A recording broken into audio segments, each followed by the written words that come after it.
Welcome to the Slop Farm. Enjoy the video. You start by confirming essentials. Your phone is unlocked and connected to Wi-Fi or mobile data, and you're signed into the Google app. Once done, open the Google app from your home screen. This is where most Google notifications originate. Make sure you tap your profile icon in the top right to reveal account shortcuts.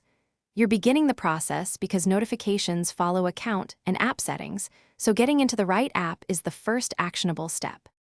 Now you'll manage how Google delivers alerts. Tap Settings, then Notifications in the Google app. You should see global notification toggles and specific categories like Gmail, Search, or Discover. Enable the categories you want and disable the rest to reduce noise.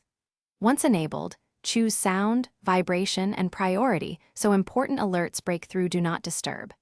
Make sure to apply changes per account if you use multiple Google accounts. This controls both. Finish by actually viewing alerts. Swipe down the notification shade to see live Google notifications or tap the notification to open the related app. If you miss one, open the Google app, go to Settings, right arrow Notifications, right arrow History to review recent items. This explains why you got a notification. Finally, make sure battery optimization isn't blocking background activity. Troubleshooting tip: if notifications still fail, temporarily disable Do Not Disturb and remove battery optimization for the Google app to verify delivery. Thanks for watching. Consider subscribing if we helped you today.